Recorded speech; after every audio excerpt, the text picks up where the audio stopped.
Welcome to Encounter, where we celebrate putting faith into action and community leaders who live out compassion, grace, and love. We're a program of the Broome County Council of Churches that addresses food insecurity through CHOW and the Greater Good Grocery, provides hospital and jail ministry, builds wheelchair ramps, and assists neighbors with transportation and shopping services through Faith in Action volunteers. We invite you to the conversation. Encounter your neighbors as we learn to walk together in love and kindness. Good morning and welcome to Encounter. I'm your host today, Joe Sellepack, Executive Director at the Broome County Council of Churches. One of my favorite nights of the year is found at Dining for Dollars. Dining for Dollars is one of those, we call it a fundraiser, but really it is a friendraiser. It is a bunch of us that get together and we have a good meal. And there are clergy servers who do a bunch of stuff for tips. I will sometimes play my ukulele. There are times when I have to do a little song or tell a joke, all kinds of stuff in order for me to get tips for that evening. It's one of the times too when the congregations from our area all come together, and there is a spirit of, I would have to say, a spirit of camaraderie, of love. You find a lot of connections between congregations that you didn't even realize were there, where people knew each other and they were friends from way back. It's one of my favorite nights of the year. And to help us talk a little bit about Dining for Dollars are a couple of members from the Council of Churches staff. We have Sue Spencer, who is the Dining for Dollars, Faith in Action Volunteers Program Director, but she's right now she's in Dining for Dollars mode because basically it takes a lot of work in order to get it off the ground. Welcome to Encounter today, Sue. Thank you. And Harold Wheat, who is not only our Ramp It Up coordinator, but also is a pastor, and he serves Nimmonsburg United Methodist Church. And he also serves at Dining for Dollars. So welcome to Encounter, Harold. Good to be here, Joe. And I know you and I have been on for other reasons and at other times, but so let's start off by talking about Dining for Dollars and what happens at Dining for Dollars and where and why Harold might be here representing both the server as well as our Ramp It Up coordinator. Well, Dining for Dollars is just a fun evening. It's a great meal at the Riverdale, and our clergy servers go out of their way to serve people in order to get tips, and all the tips go to Faith in Action programming. We are clergy. That's here right. To serve. They have a wonderful tip jingle that they sing. Yeah. 3 times, and they've been known to do some pretty silly things, but for the most part, it's just a lot of fun. And our clergy servers do the best job serving people and entertaining people. And well, actually, the last words from that song are "Our service was the best." That's right.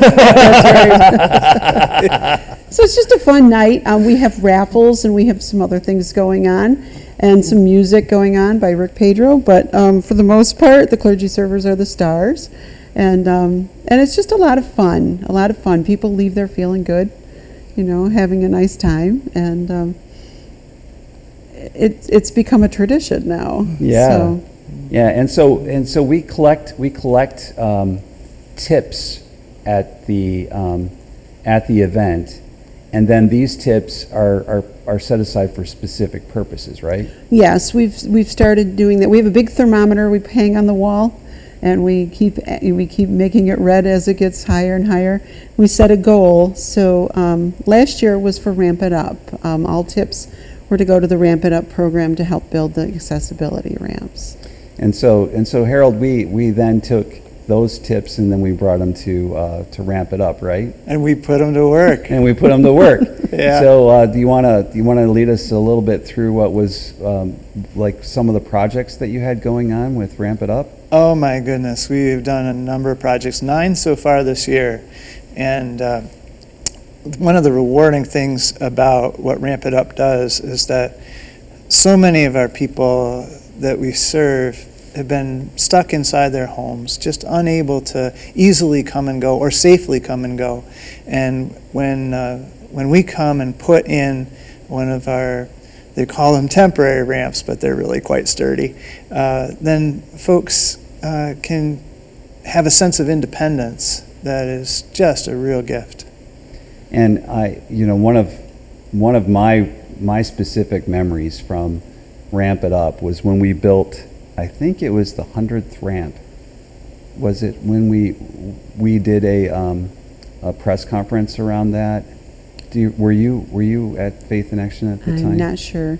So we did a press conference, and I remember, and the press came and they had this picture of this person doing their inaugural roll down the wheelchair ramp, and this woman lifts up her hands as she's going down, and she says, "Free at last, free at last." And I was just reminded, of when that was done. Right. Martin Luther King, during one of his speeches, says, "Free at last, free at last. Thank God Almighty, I'm free at last." And then for her to be a recipient of the ramp, and for her to feel as if this was offering her freedom, was incredible to me. And then you find out through the course of conversing with her that in order for her to get out of her house, her husband, who had mobility issues himself, had to carry her motorized scooter down the Those are steps. not light. They're not light. And they had to carry him down the steps, and then have to carry her down the steps, and then put her on the motorized scooter, and then she could get to where she wanted to go, which meant that she would only get out of the house maybe once or twice a month in general, and that was it. But for her, that wheelchair ramp was liberation. It was freedom. It was making sure that she could get someplace that she couldn't go. But anyway, you have lots of stories like that, I'm sure. We do, and it's liberation from multiple perspectives, because the youth that are involved in this initiative, they have oftentimes never used a power tool before. So they're getting a sense of being able to serve their community, pick up valuable homeowner skills, and they get so excited about what they're doing. I mean, I've seen them like this as well, holding up their power tools and feeling a sense of empowerment. So it's just a very exciting program to be part of. I'm very grateful to be able to be with the Ramp It Up program. And now that we've been doing it so many years, we even have stories of young people who've gone on to either a trade.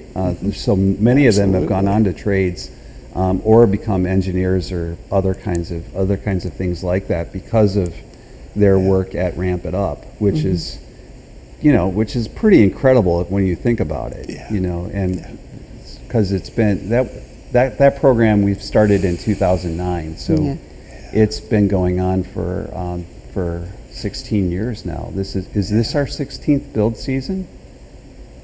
Except for the year that we took off from I think it's more than that.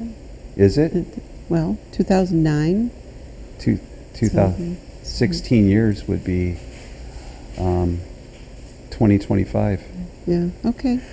One of the really interesting things that happened this summer was I got to meet a woman who was present at the very first Ramp It Up build. Oh, really? I took a selfie with her. Her name is Jean. And so Jean is there. And if everything goes right, we will hit 250 this fall. 250 this fall. Yes. Well, we should really do something big on that day, right? I haven't put a lot of word out yet because there are a number of stars that have to align and groups that have to come in. But we'll definitely get to 249, and 250 is very possible. Wow. So, well, this is pretty cool. So how does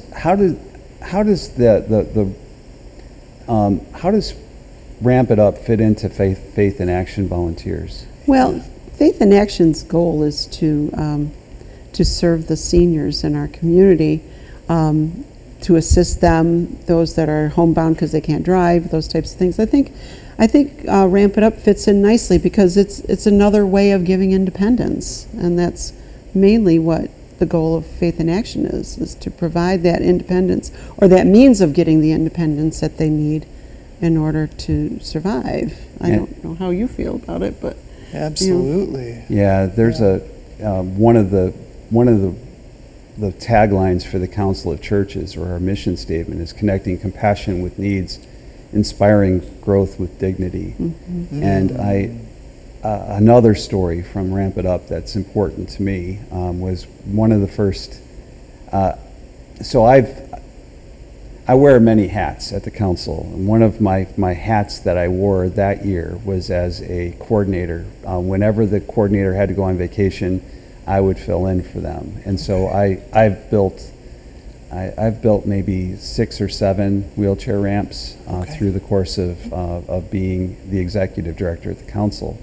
And one of my favorite stories was of a man who told me, he said, I was told that you're the executive director at the council, and I want you to know what's happening with me. And he was in a wheelchair ramp, on his wheelchair ramp after having gone all the way down to the bottom. And we're standing at the bottom of the stairs.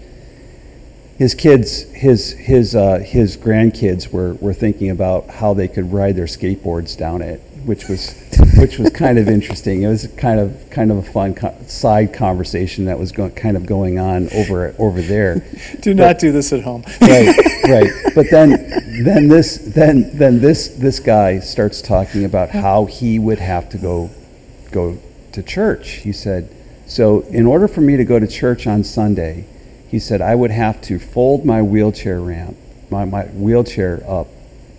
I would throw it down the steps, and then I would have to scoot all the way down the steps, open up the wheelchair, and then get pull myself up and go into my wheelchair. He said every week, every time I left the house, that's how I had to do it. He said, I want you to know this is the first Sunday I will go to church without having skid marks on my pants. And I'm thinking to myself, that is an important thing. And it's one of the reasons that we do it, is because we want to treat people with dignity. Yes. Yeah. So anyway, we have Ramp It Up being the recipient of the money from last year, and so I wanted to make sure that everybody got to see that. But this year we're having another celebration of Dining for Dollars, right? So yes. My guests today are Sue Spencer, and she is the program director for Faith in Action Volunteers, and Harold Wheat, who wears 2 hats. He is both the pastor at Nimmonsburg United Methodist Church as well as the Ramp It Up coordinator. So this year we're having another Dining for Dollars. So you want to tell us a little bit about the date and how people can get tickets and that kind of thing? Sure. This year's the 19th Dining for Dollars. So it's been around for 19 years. Wow. And it will be held at the Riverdale in Endwell, and it is on October 16th, and the doors open at 5:30, and then the program will start at like 6:30. The meal will start at 6:30. Tickets you can either go online to our website. There will be information. It's not up yet, but it'll be there soon, and you can call me. The number will be there, and you can do credit card over the phone. And we do have a QR code this year. We're getting a little technology in our Dining for Dollars. So you'll be able to use that to also reserve your seats. So, reserve your seats. Yeah. So folks can go to www.broomcouncil.net and find a link to Faith in Action Volunteers, and under there they'll find an announcement about Dining for Dollars. Right. Or it might be under events too. Under events. Yeah. But check next week because it's still in the works. Right. So it's in the works. Yeah. By the time this show airs, it'll That's be out right, there. that's right. So Yeah, thanks so yeah, much. yeah. And so like what happens on the night? So here we have a picture of some hams. One of them should be familiar to our audience. We have three pastors who are getting their picture taken. One has the rabbit ears behind him, and then you have Harold leaning in, trying to get into the picture too. So are you photobombing here, or do you remember what happened there? I think we were all together in that picture. We were just doing a little silliness. Yeah. But then all this silly stuff really does happen on that night, right? Oh my goodness. Yeah. I think one year we had Pope Francis showed up, right? Yes. It was an amazing miracle. Yeah, we had Pope Francis show up, and we had we even had some people that were wearing Pope Francis masks at one point in time. But it was pretty, exactly. It was pretty interesting. But but there you have Paul Rudd serving a table of folks from Central United Methodist. Paul Reed. Yeah. Paul Reed. Sorry, I'm sorry. Yeah. You're fine. Yeah, there we go. And we have there I am. I'm serving somebody, the Reverend Joe Sellepack. And it's fun. I have a lot of fun that night, and it's really good interactions with people. But one of the things is that we designate every year we have another designation for the tips. Yeah. So what's going on this year with the tips? Well, Faith in Action does several things for seniors, transportation, rides to the doctor, grocery shopping. So we have a database called Ride Schedule that we use to manage all of those rides and hours and all that information. And we are getting an upgraded version this year. We're working with the company in California to get more, I don't know, it looks very sophisticated to me. And it doesn't take much with technology to look sophisticated, but it's updated. It'll be a little bit cleaner, easier to use. There'll be more access to things, which is really important for us because we like to keep stats. We like to know how many hours we do.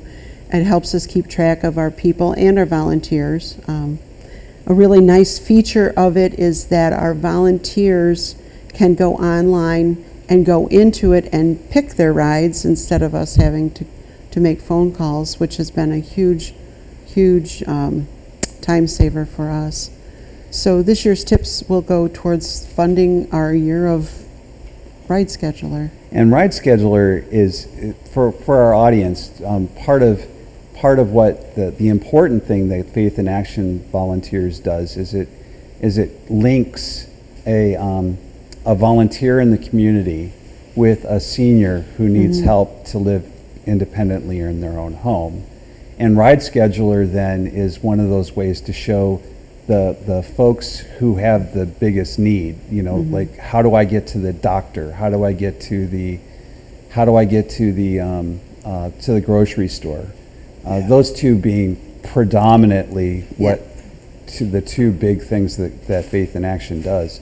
Like how do we get those people to that spot? And so Ride Scheduler becomes a way for us to show the needs and then to connect them to the drivers who are available at those certain times to drive people from point A to point B, right? That's right, yeah. And it really does, it streamlines things for us. It gives us information that we can use so we know how we're doing.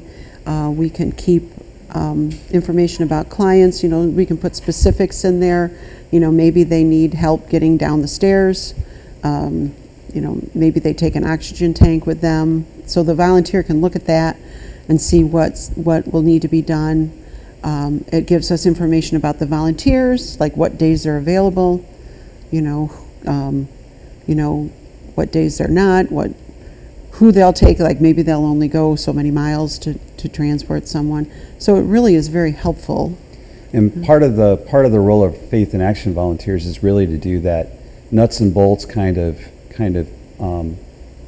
work, So you don't want any Tom, Dick, or Harry ending up at your grandparents' house to do the driving, because you never know if those people are going to be nefarious or, any number of other things. So you need to have an organization like Faith in Action who's going to vet the candidates who come into that relationship, as well as to make sure that the place is safe for the people who are living there. That's right. You want to make sure that happens too, Sure. right? Yeah, we do. Before someone can get services with us, we do an assessment. We send an assessor out to not only talk to the person, find out what their real needs are. Sometimes, a phone call, like, need help because of this, and then you go see the situation might be a little bit different than what you heard on the phone. Right. But also to make sure that access in and out of the house, if the volunteer has to go into the house, if it's safe for them. We've had a few that, it also gives us a picture too of the living arrangements of the people too, Right. and sometimes things look a little, I don't want to say sketchy, but just, makes you want to double check on a few things. And we vet our volunteers. We do a background check on our volunteers, and never had anybody declined. So Right. it's good people out there. So, and if we have a person who is either interested in volunteering for Faith in Action or volunteering for Ramp It Up, how could they do that? Well, they can call me. Our phone number is 607-724-9130. My extension's 304. 304. And or they can, they can call Chris, my assistant, as well, 318. 318. So, or they can call the front desk and just ask for Faith in Action. They'll send them. And they'll through. send you But there. sure, and we kind of hit a low spot with volunteers with COVID, but things are coming back now, and that makes us very happy because we do have a wait list for people that want services, and I think we've come up with the formula for every new volunteer we can add 3 more people. So Wow. and so it's been really good couple of years now with getting new volunteers, and we've been able to add some new people. So.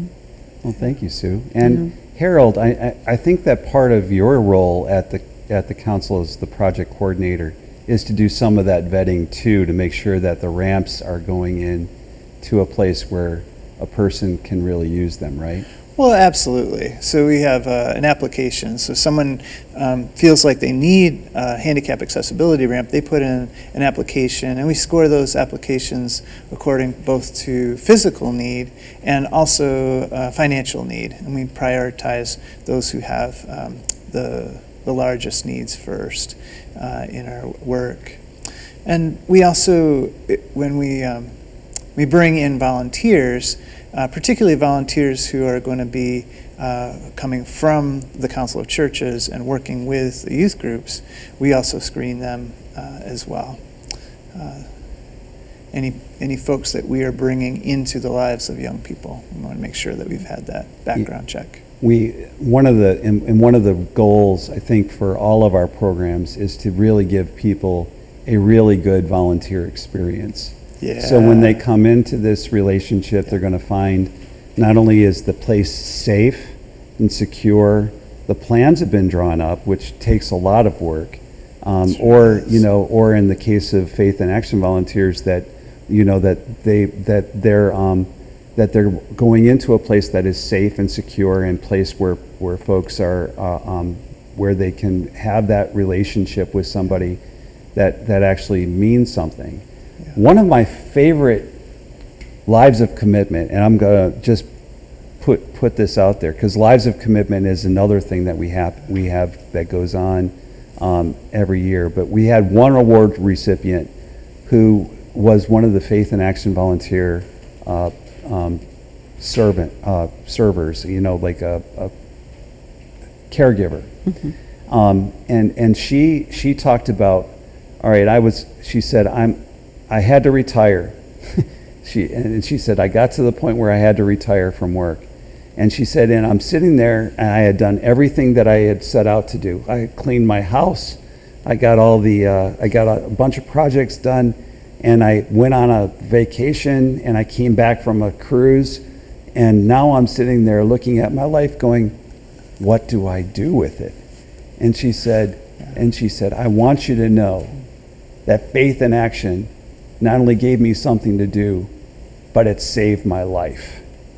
As soon as she said that, I'm sitting there thinking to myself, that is something worth giving your life to.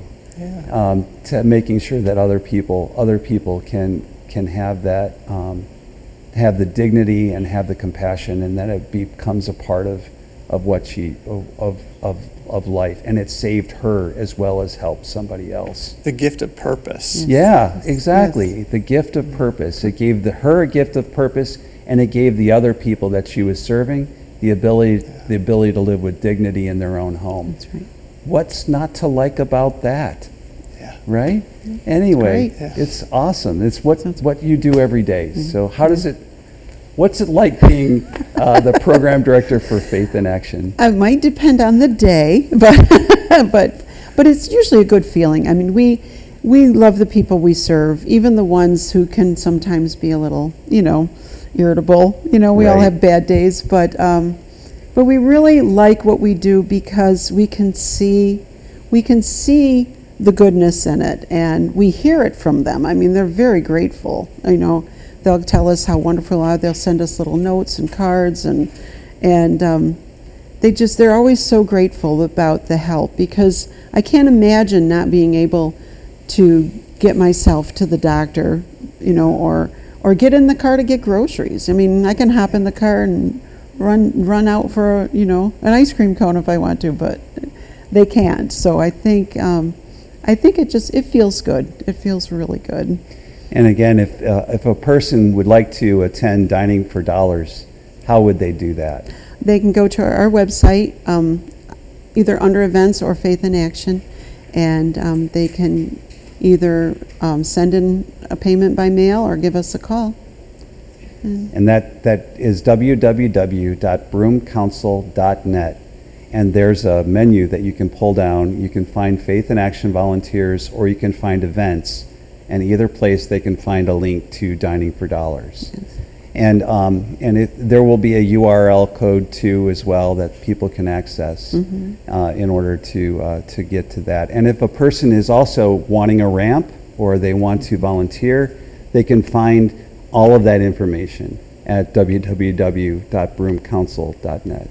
Yeah. So thank you, Harold. Thank you, Sue, for being on Encounter. Thank you. This has been a great conversation, and I'm looking forward to serving at Dining for Dollars again. It's going to be a lot of fun.